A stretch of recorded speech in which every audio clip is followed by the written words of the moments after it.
Sir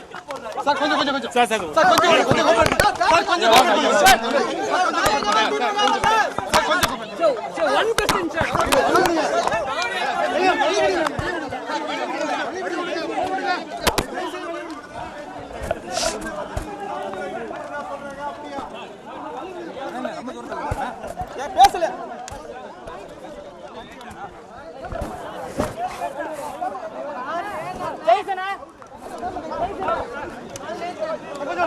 பேசல ஜெய்சனா sir mic கொஞ்சம் போய் அப்படியே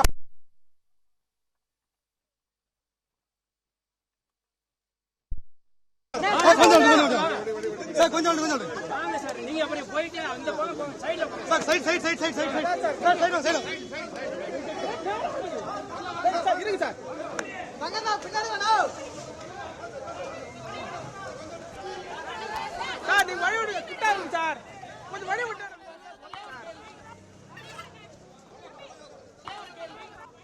கொஞ்சம் வழி விட்டுங்க சார். நரேஷ் சார் விடுங்கடா, டேய்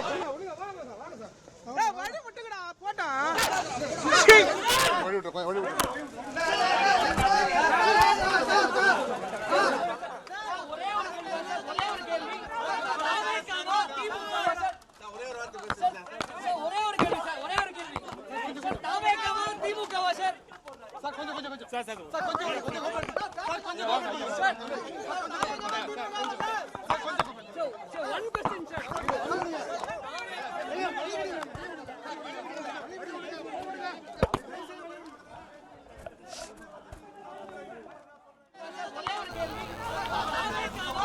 அதிமுகவில் இருந்து நீக்கப்பட்டுள்ள செங்கோட்டையன் எம்எல்ஏ பதவியை ராஜினாமா செய்தார். தாவேகாவில் நாளை இணைய உள்ளதாக கூறப்படும் நிலையில் எம்எல்ஏ பதவியிலிருந்து விலகினார் செங்கோட்டையன். சபாநாயகர் அப்பாவோயை சந்தித்து ராஜினாமா கடிதத்தை வழங்கினார் செங்கோட்டையன். விவரங்களை தருகிறார் செய்தியாளர் ராஜகுமரன். விரிவான விவரங்கள் என்ன சொல்லலாம்?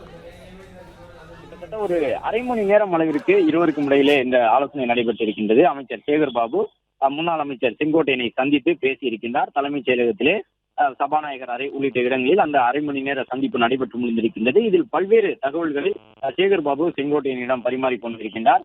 திமுகவா தாவேகாவா என செய்தியாளர்கள் கேள்வி எழுப்பிய நிலையில்தான் பதிலளிக்காமல் வணக்கம் கூறி செங்கோட்டையன் புறப்பட்டு சென்றிருக்கின்றார். செய்தியாளர்களுடைய கேள்விக்கு அவர் இதுவரை பதிலளிக்கவில்லை. திமுகவிற்கு செல்லப் போகின்றாரா, தமிழக வெற்றி கழகத்திற்கு செல்லப் போகின்றாரா என்று. எனவே அவரும் கூட ஒரு மனக்குழப்பத்தில் இருக்கலாம் என்று அவருடைய ஆதரவாளர்கள் சொல்லுகின்றார்கள். ஏனென்றால் திமுக தலைமையை நேரடியாக செங்கோட்டையனை தொடர்பு கொள்ள முயற்சிக்கின்றது என்பதாகத்தான் சேகர் பாபுவினுடைய சந்திப்பின் பிறகாக பார்க்க முடிகின்றது. எனவே திமுக தலைமையை விரும்பும் பொழுது அதை மாறி அந்த நிலைப்பாட்டிலிருந்து வேறொரு நிலைப்பாட்டுக்கு சென்று புதிதாக உருவாகி இருக்கக்கூடிய ஒரு கட்சியில் சேர்வதை விட ஒரு மூத்த அரசியல் தலைவர்கள் ஏற்கனவே இருக்கக்கூடிய திமுக போன்ற கட்சியில் இணைவதற்கு தான் விருப்பம் காட்டுவார்கள். எனவே செங்கோட்டையனுடைய மனநிலை எவ்வாறு இருக்கும் என்பதும் ஒரு முக்கியமான கேள்வியாக இருக்கின்றது. திமுகவில் இணைவதற்கு அவருக்கு பல நெருடல்கள் இருக்கலாம். பல ஆண்டுகளாக திமுக எதிர்ப்பு அரசியலிலேயே வளர்ந்தவர் செங்கோட்டையன். அப்படி இருக்கும் பொழுது திமுக மேடையில் ஏறி நிற்கும் பொழுது அது அதிமுகவை சார்ந்தவர்கள், எதிர்க்கட்சித் தலைவர் எடப்பாடி பழனிசாமி உள்ளிட்டவர்கள் அரசியல் ரீதியாக செங்கோட்டையன் மீது முன்வைத்த விமர்சனங்களுக்கு வலு சேர்த்துவிடும். அதிமுக தொண்டர்கள் அதிமுக தலைமை கூறியது உண்மைதான் என்று எண்ணக்கூடும். ஏனென்றால் திமுகவோடு அவர் தொடர்பில் இருக்கின்றார் என்ற ஒரு தகவலை தொடர்ந்து அதிமுகவினுடைய முக்கிய நிர்வாகிகள் சொல்லி வந்தார்கள். சட்டப்பேரவையிலே திமுகவை எதிர்த்து பேசுவதில்லை, திமுகவை சார்ந்தவர்களோடு தொடர்பில் இருக்கின்றார் என்றெல்லாம் அதிமுகவினுடைய பொதுச் செயலாளரை கூறியிருந்தார். முதலமைச்சரை கூட அவர் தலைமைச் செயலகத்திலே தனிப்பட்ட முறையிலே சந்தித்ததாகவெல்லாம் செங்கோட்டையன் மீது குற்றச்சாட்டுகள் சொல்லப்பட்டது. அப்படி இருக்கும் பொழுது இப்பொழுது அவர் திமுகவில் சென்று சேரும் பொழுது அவை அனைத்தும் உண்மையாகிவிடும். எனவே செங்கோட்டையன் அந்த முடிவை அவ்வளவு எளிதாக மேற்கொள்ள முடியாது.